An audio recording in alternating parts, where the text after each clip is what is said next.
welcome to the Housing Sector Podcast. Today, I'm delighted to say we have Sue Phillips from the Shared Ownership Resources.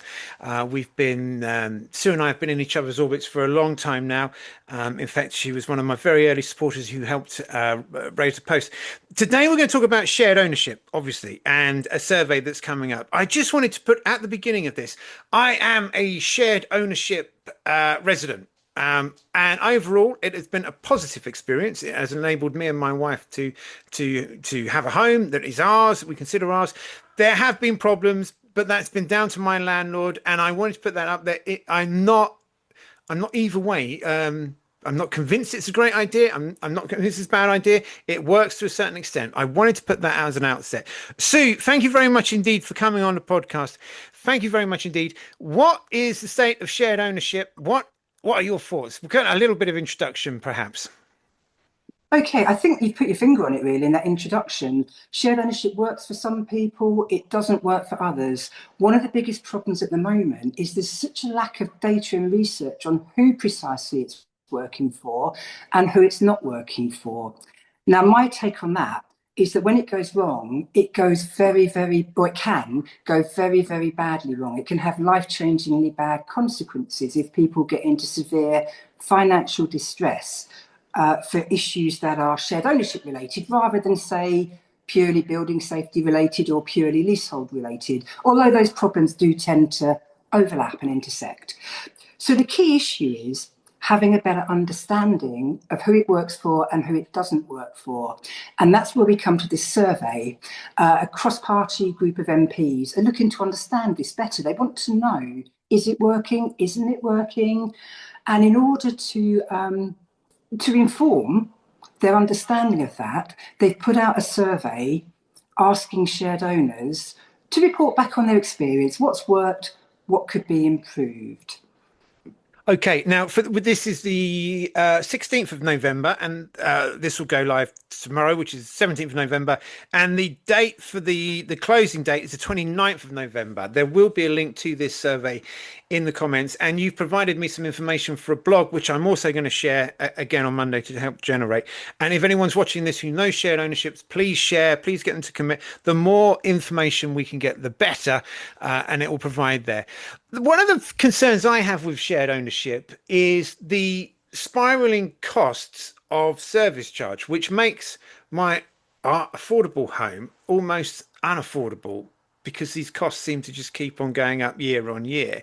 And then the understanding that I have from people who've communicated with me is they then struggle to sell their part of the building because they're selling a property which has an increasing level of debt going up due to service charge.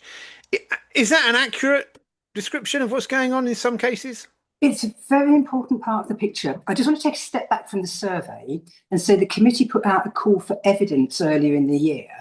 And one of the reasons that I'm encouraging shared owners to participate in the current survey is only a handful of shared owners submitted written evidence. Now, Shared Ownership Resources as a project submitted evidence. And what we said is, you need to think about whether home ownership is defined as buying a share or the achievement of full home ownership. Because what some shared owners find is that it's cheap or affordable. I shouldn't say cheap, nothing is cheap when it comes to housing, but it's relatively affordable to enter the scheme because you just need a mortgage on the part share, not on the full market value. So that brings a mortgage deposit within reach. The monthly housing cost, as the advertising campaigns will say, is often cheaper at the point of entry to other available options like the private rental sector. But the really important question is, does it stay affordable? And this is what we need a better understanding of. We know how many people roughly buy shared ownership homes, but there's far too little data on for whom that remains an affordable option and for whom it doesn't. And you flagged up one of the concerns. Service charges is a leasehold problem, but of course shared owners by default have a part share in their home. Is it fair to bear 100% liability if you've got, say, a 10% share? And will you, when you come to sell on, if you can sell on, you've raised problems in selling, but if you sell on, will it have been worth it given that you've paid 100% of all the costs, but you're only going to make a gain on 10% of that property asset. So there are an awful lot of things to consider in terms of ongoing affordability and what money you might make, what gain you might make if you decide to sell. Now, the other thing that brings me on to selling, and then we'll cover staircasing a bit later on, is, the scheme is to help people get a foot on the ladder.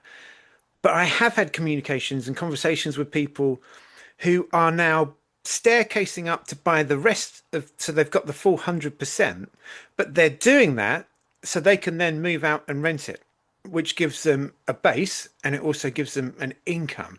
So are we taking through shared ownership affordable homes off the market and putting them into the hands of private landlords?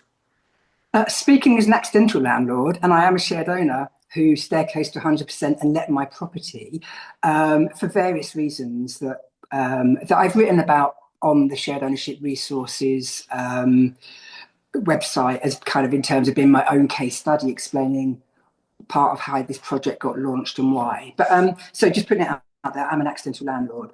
What I hear from people, some people are subletting because the flat is increasingly unsuitable for them. They may have bought a one-bedroom flat, they've had children, they need somewhere larger, but they can't sell it. Sometimes they can't sell it for reasons to do with the wider environment, building safety issues or what have you. Sometimes it's difficult to sell a property. For example, I've heard from people where there's an 80% staircasing cap, and if the property value's gone up, you start to meet problems where the people who can afford 80% may not be eligible. It's hard to sell because anybody who could afford 80% maybe will be tempted to go to the open market. Actually, sorry, we're talking about subletting. That's a situation where actually subletting would be really important, but you might find that you can't because as a shared owner, you're generally speaking not allowed to sublet. So I think some people are subletting because they need a more suitable home and they can't sell. For some people, even subletting won't be an option. So staircasing, from the information you've shared with me, has fallen to less than 1%.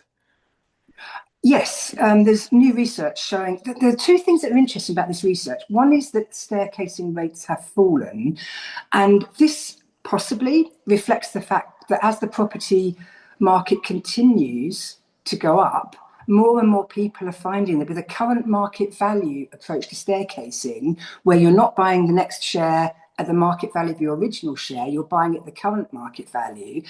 Some people are finding they simply can't afford to staircase. So that's one reason, perhaps, why staircasing rates are going down. The other thing that's interesting in that piece of research is that people are tending to staircase in larger chunks. Now, there could be a couple of reasons behind that. One is that perhaps the people who are staircasing, the people on the higher incomes, the people who've had rapid career progression, people who started off single and then doubled their household income by becoming a couple, or perhaps people with a windfall, someone who's just inherited some money. But over and beyond those sort of probably relatively unusual circumstances, there's a question as to whether most people, or it's again one of those things where we need answers. How many people are finding that staircasing is moving out of reach? And when you're looking at rates plummeting to 1%, it's a very valid question. The piece about people staircasing in larger chunks could be because only the most affluent shared ownership households can afford to. There's another possible explanation, which I referred to earlier, talking about the difficulty of selling an 80% share, for example, which you can't take to the open market because you can't sell it at 100% if you've got a staircasing cap. So I think where people can go to 100%, they may do that in order to be able to sell. But if people can only afford to staircase by 10% or 20%, they may choose not to do that because they're increasingly aware that if you staircase to anything below 100%, it becomes harder to sell that share. The pool of people who are eligible, who are under the upper income threshold, that can still afford it, shrinks as the value of the share goes up from when that person originally purchased it. Does that make sense? Sort of. Yeah, it's something I always struggle to get my head around it, and that's why your website and your resources page is also very helpful. To play the devil's advocate again, is the what's the situation for the landlords? Is shared ownership good for them, bad for them, difficult for them? I think all of those things.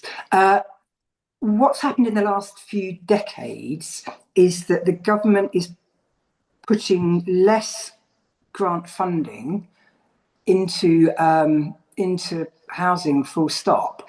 So housing associations have been asked in more recent decades to cross subsidise social rent housing with the income from shared ownership homes. So there's a bit of a conflict of interest there potentially. Shared owners want affordable homes, but housing associations benefit from the income from those schemes because it allows them to do their charitable work of delivering social rent homes.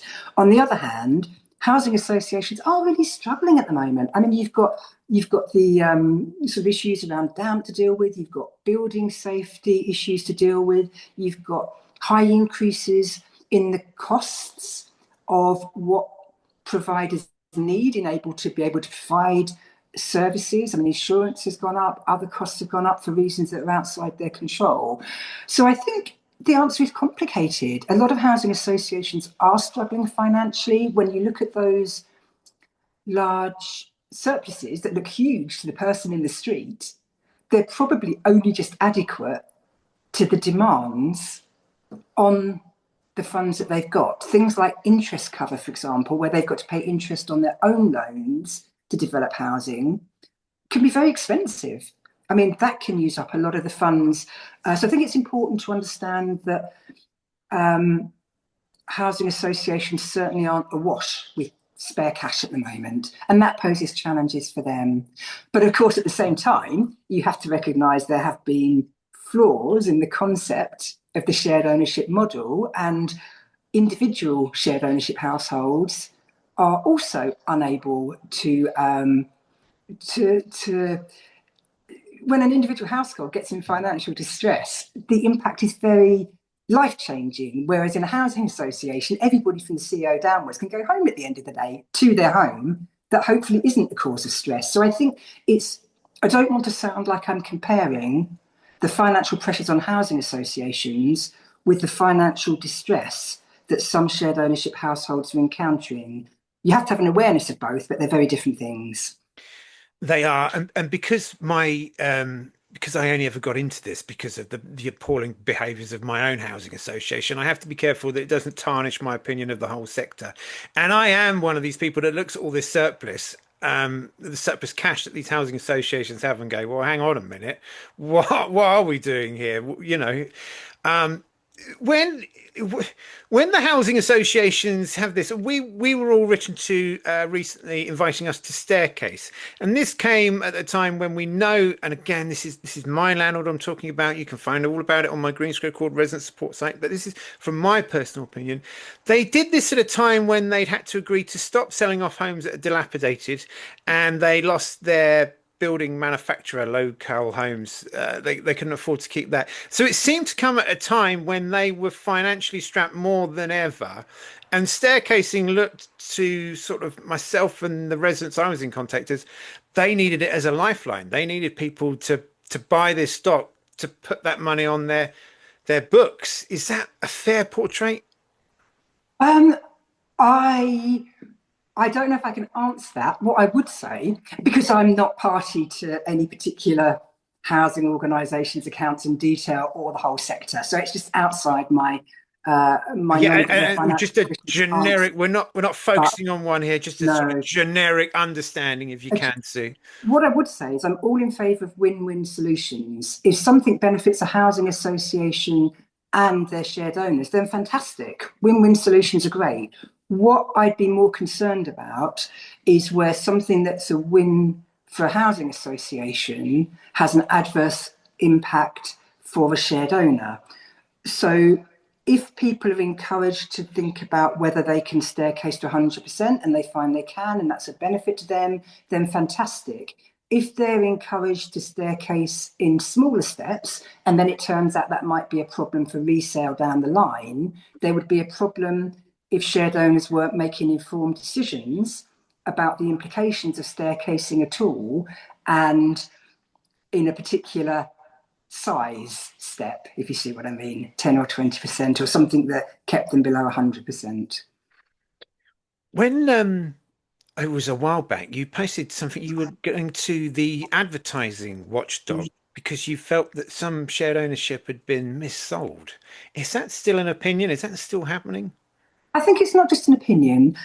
Shared Ownership Resources has taken a couple of complaints to the advertising watchdog, and they've been upheld. So the Yeah. Advertising Standards Authority has agreed that there has been misselling. They've updated their guidance to promote better practice in the sector. The staircasing issue is interesting because part of the complaint was that adverts tend to say you can staircase to 100%.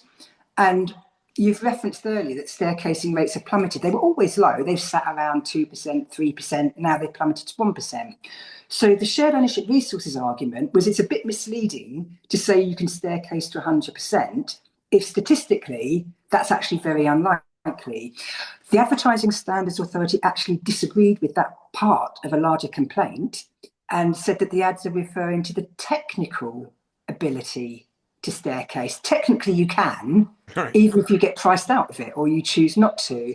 Now, I personally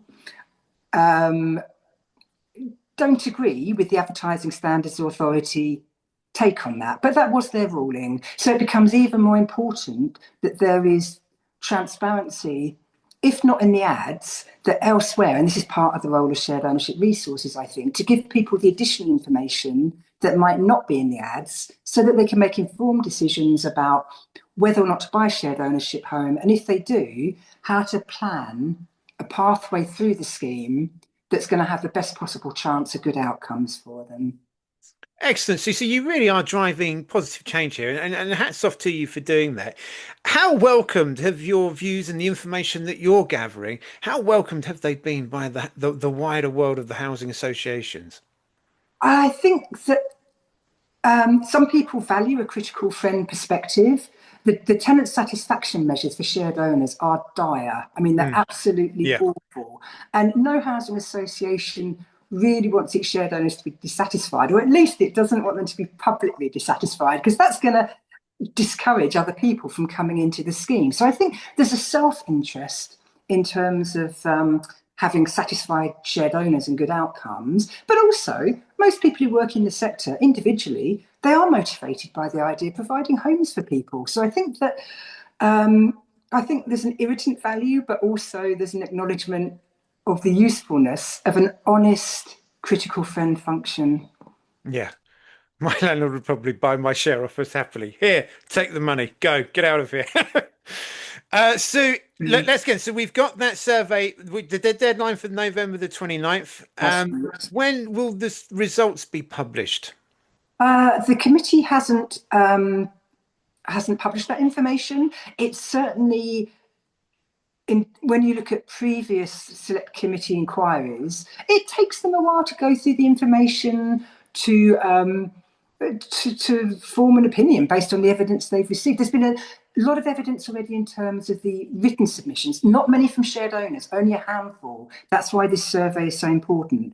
But there have been a lot of written evidence submissions from bodies in the sector, from housing associations, lenders, other organisations that are connected in some way to the shared ownership scheme. So they've got a lot of material to get through. I certainly would imagine it would be next year. When next year, I wouldn't like to say. All right. When we have that information, we have those answers. Will you come back on so we can discuss them and analyze them in person together? I'd love to, Ben. Thank you for the All invite. right. That would be great. Sue, thank you very much indeed. Stay strong, keep up the great work, and Thank we'll you. catch You up soon. too. Thank you. Thank you.